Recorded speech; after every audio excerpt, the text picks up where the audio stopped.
Thank you, Jerian, for your kind introduction.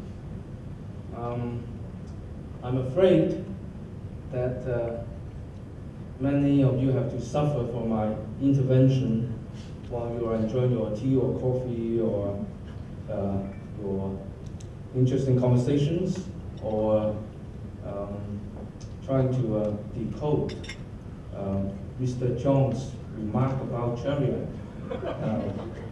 Especially when many of you are actually experts on China, or some of you will have covered events in China professionally as journalists. So, given the background of the audience, I'm sure you must be wondering what anyone could still add to the extensive debates on the implications of China's rise for the international community. Actually, sometimes I also wondered about that myself. But I must congratulate the organizers for getting the timing right in hosting a conversation on China this evening. With the conclusion last weekend of the National People's Congress and the Chinese Political Consultative Conference, or the two meetings, 两会 in Chinese, the political transition in China from the Hu Wen leadership to the Xi Li leadership is now complete. Now, what I would like to do tonight is really to open discussions on some of the foreign policy challenges that the new leadership has to deal with. The timing, as I said, is perfect. I'm not too sure about whether this is a good dinner sort of conversation topic when you might not be so prepared to think about power politics and international conflicts. So I will begin my short presentation, even though you might be aware, given your extensive experiences in interacting with academics, that a short presentation by an academic might not be a short presentation according to your standard. But I'll begin this presentation maybe with some poetry rather than high power politics. This is a poem penned by Mao Zedong, the founding father of the People's Republic of China. When he returned to the Chinese Communist Party's revolutionary base in the Jinggang Mountains, in the remote border region between Jiangxi and Hunan provinces in China in 1965, just on the eve of the Cultural Revolution. Now, the Jinggang Mountains, of course, is something extremely special for someone like Mao Zedong and the Chinese Communist movement. And then when he went back, after several decades, when things began to develop, and when he had to really overcome all sorts of odds in eventually able to defeat the Chinese Kuomintang, and then assume leadership position in ruling China. He had a lot of complex sentiments. And then he said in his poem, "I have long aspired to reach for the clouds, and I again ascend Jinggang Tang. 38 years are fled with a mere snap of the fingers. We can catch the moon in the ninth heaven and seize tortoise deep down in the five seas. We will return and amid triumphant song and laughter. Nothing is hard in this world if you dare to scale the heights." Now, this current new Chinese leadership is presiding over a rising China, which is becoming far more prosperous, and with such global outreach and international influences that their predecessors, including Mao Zedong himself, who, with his firm belief in the ability of individuals to achieve the impossible, would not even have been able to imagine in their wildest dreams that China has reached such a stage only within about 5 decades. You know all the figures about China being number one in this or that. China is either now ranked number one in all sorts of things, or number two, or expected to become number one or number two. We all know that China is the second largest economy. And now recently, I think just last week, there were some reports, some news studies saying that, well, China probably is going to take over the United States as the largest economy, not within 20 years, but within 2 or 3 years. We know China, is a very important military spender. We know it's the biggest recipient of foreign direct investment. And China perhaps also leads the world in other areas that may be a bit more mundane, but perhaps not less significant.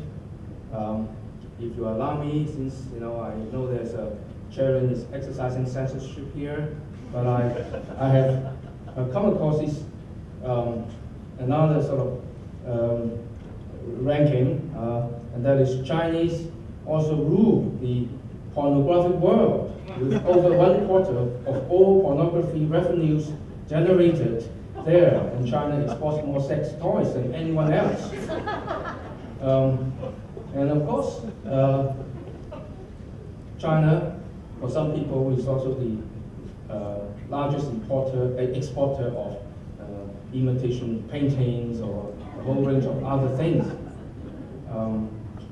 And then, yes, Chinese mothers are number one in the world, according to Amy Chua, the author of Tiger Mothers.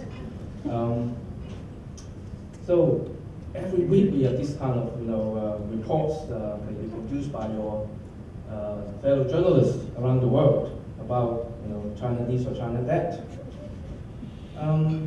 But the powerful China in 2013 is also viewed with suspicion by some other major powers and some of China's neighbors.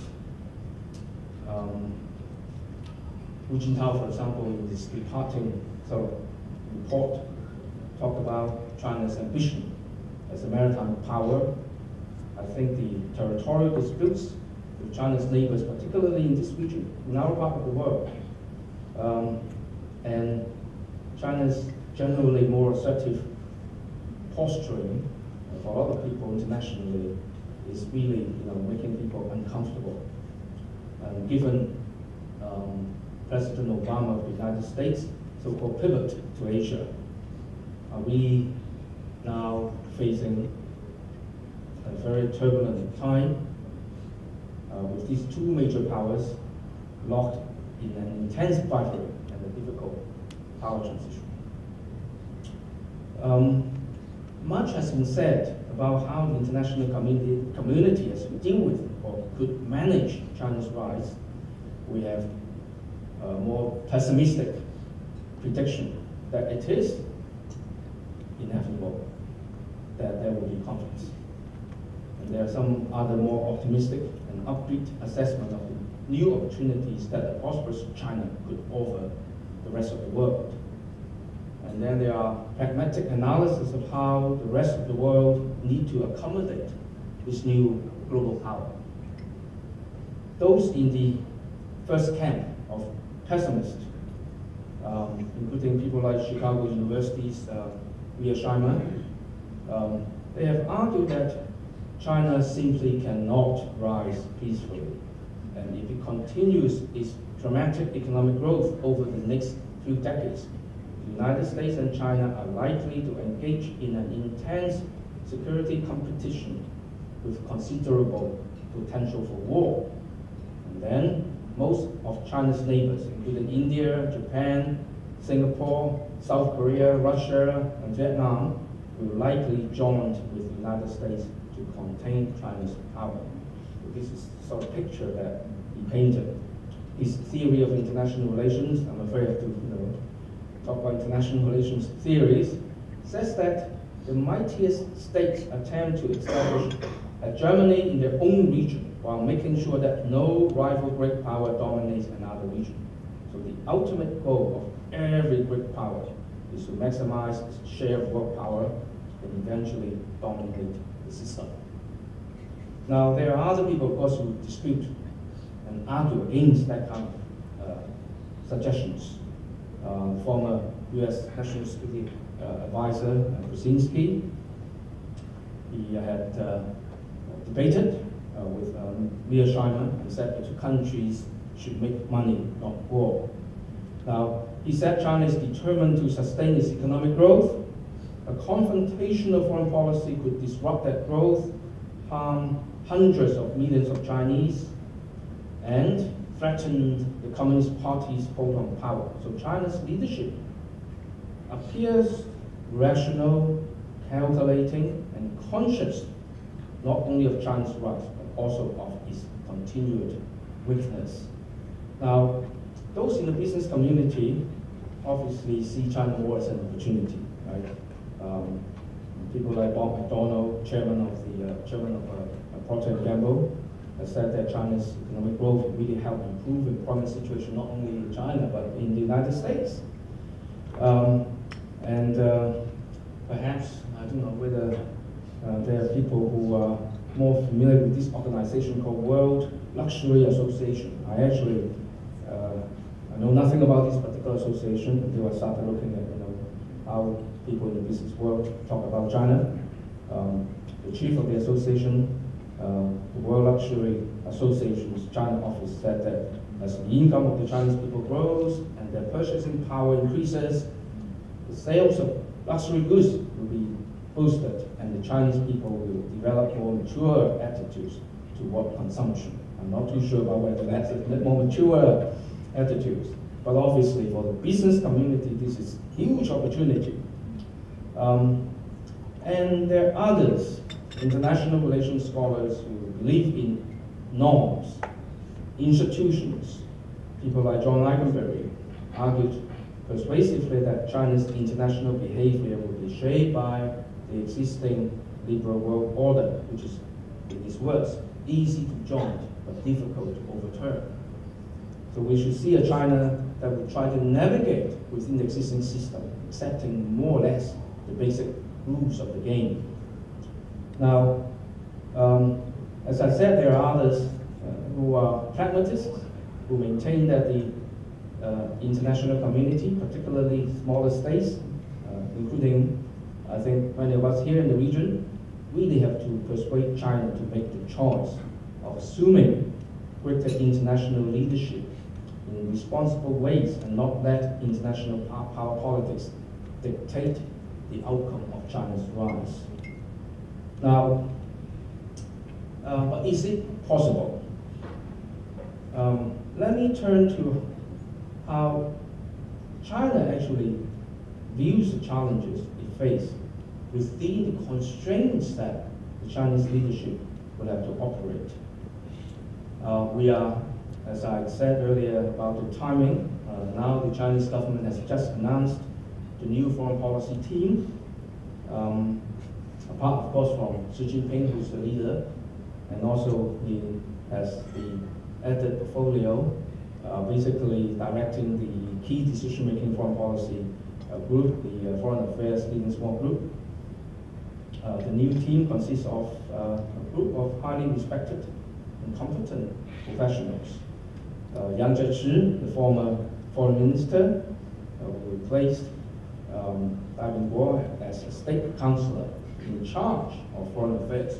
Those of you who know Chinese politics would know that the foreign minister is not as powerful compared to many other foreign ministers around the world because of the political structure of China. The Standing Committee of the Politburo is the most important decision-making body in China, and someone who is a state counselor is the one who will be coordinating the various groups within the Chinese foreign policy making system. So Yang Jiechi is a very steady, experienced diplomat, former foreign minister, and the new foreign minister, Wang Yi, former ambassador to Japan, who had been in charge of Taiwan affairs. Also, another trusted senior diplomat. He probably, in terms of personality, is a bit sort of frank and probably a bit more comfortable moving around, interacting with people. And then we also have the appointment of the new Chinese ambassador to the United States, Tang, who is not part of that sort of senior team, but he is a nation hand, and then who will be playing a very critical role in China's relations with the United States, and he is seen, I think, to be by many as a very competent diplomat as well. But the new team really faces enormous challenges, as noted by many China observers. They are very concerned about China's international relations. Some remarked that, or they felt that China's foreign relations are in worse shape than they were 10 years ago, especially in East Asia, and also in terms of heightened strategic rivalry with the United States. So how would this incoming leadership choose to manage the further expansion of China's economic reach and deal with its security interests? Definitely would have huge implications for us. Now, if we are talking about a Chinese leadership facing all these external challenges, there are also internal problems. First, the nature of the political system, how the new leadership could bring increasingly complex and increasing number of players in the foreign policy system, the army, the business interests, and everyone. Can the new leadership get the whole group on board and develop coherent policies? I think is one major critical issue. The other one is we are facing a China that is changing with economic and social issues at home and rising frustrations among the population about issues like corruption, and then we have very intense nationalistic sentiments on the rise. Some of those people usually associated with the establishment, have come out to be quite critical in evaluating what happened in the past 10 years, talking about how even though the Hu leadership, of course, managed to see the transformation of China into the world's second largest economy, but at the same time there were grave problems about societal problems, economic restructuring, political accountability, corruption, whether there is enough determination to push for necessary reforms. And among those problems, identify is a problem in dealing with the outside world. And Tang, the editor of this journal, was sort of affiliated with the Party Academy, talk about a firefighting and stability maintenance style of diplomacy that lacks vision, strategic thinking, and specific measures. And then he said, as a result, China's diplomacy has failed to reflect its increased clout, which is making China's international situation worse and undermine the confidence of the Chinese people. Now, my question is, are the current group of new leaders up to such a challenge?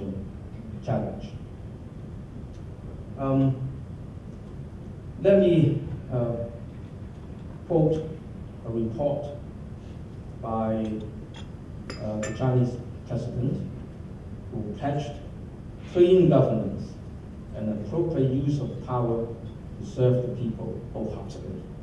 And he said, "I will serve the people and exert myself to work for the country, be a good public servant, and sincerely seek benefits for the people.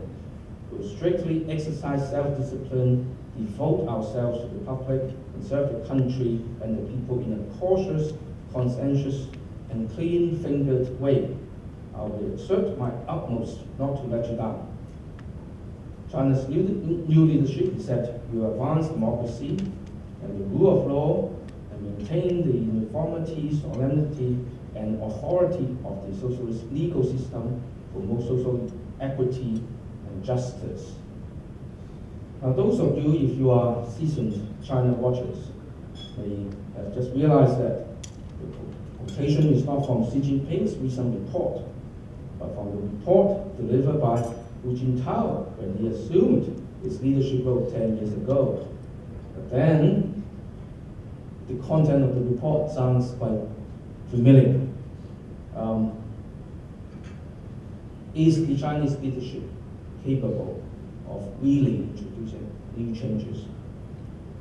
I don't think anyone at this point can tell whether Xi Jinping will be able to really break away from the past and reform the system. But I think it is safe to assume that Xi does have to operate within the constraints imposed on him, both by the international environment and the domestic situation. But China 10 years ago and China now has changed tremendously.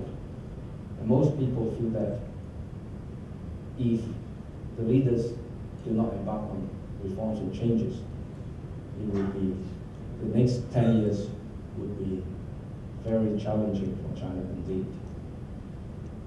How is Xi Jinping's sort of philosophy, what is his philosophy on foreign issues?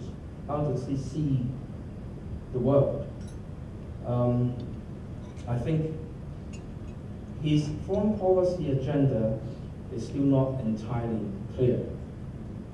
He apparently had told the American ambassador to China once that he enjoyed Hollywood movies because of the American sense of good and evil. But then, I think in one of his most famous remarks made overseas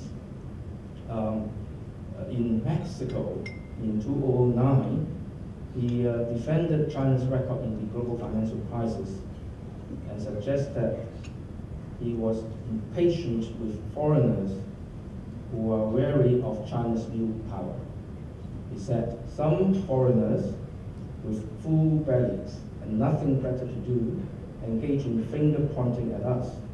First, China does not export revolution. Second, it does not export famine and poverty. And third, it does not mess around with you. So what else is there to say? Now, Xi Jinping is someone who seems to be far more relaxed and comfortable in an international environment and interacting with other people compared with his predecessor.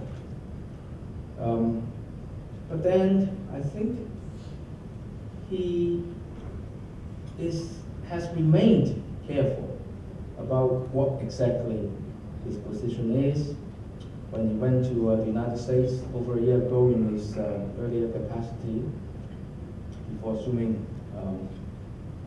his number one position, he had sort of, talked about we have to be careful, we have to address each other's concerns.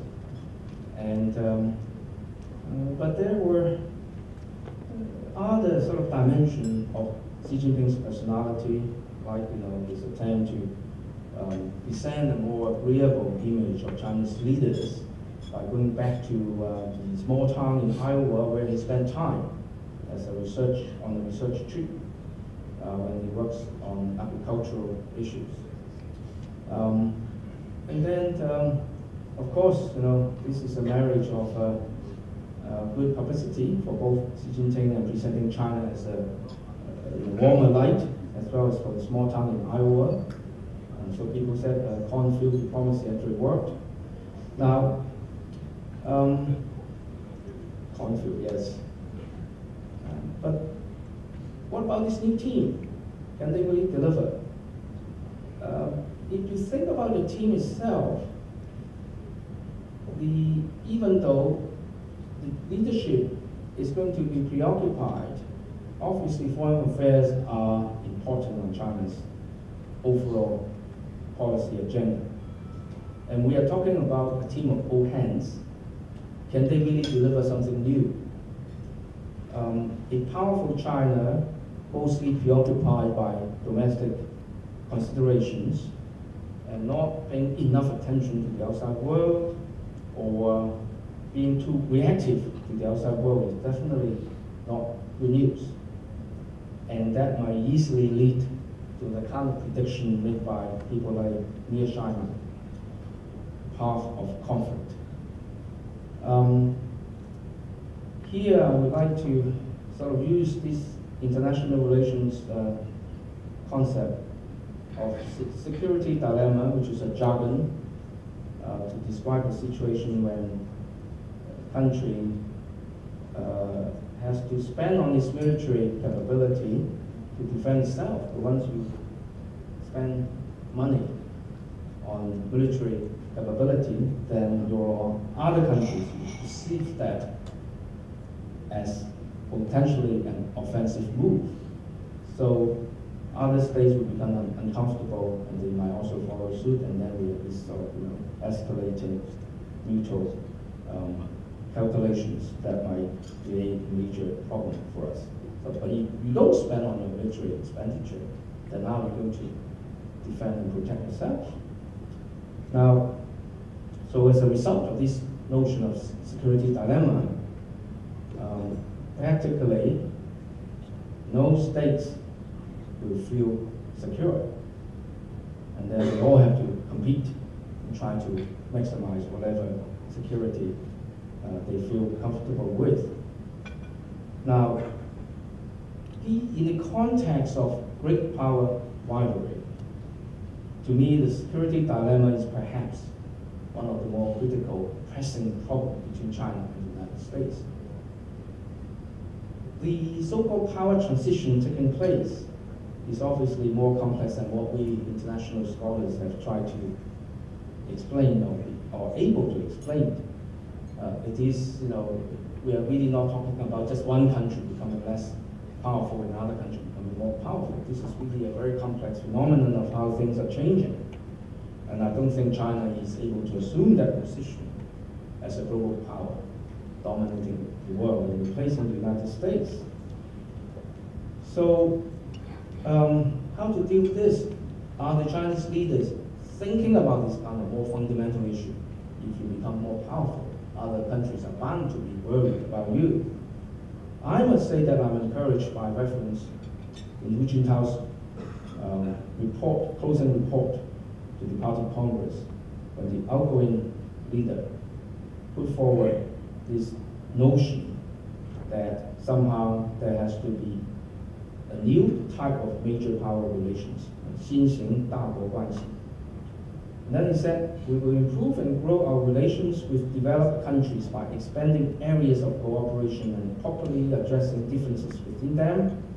And we will strive to establish a new type of relations of long-term stability and sound growth with other major countries.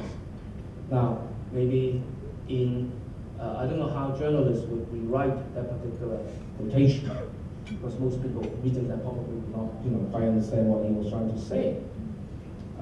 The way I would put it is that if you look at history of how great powers decline, rise and decline, and how that led to confrontation, China or the world is trying to find a different way of dealing with such kind of a situation when we have a power transition,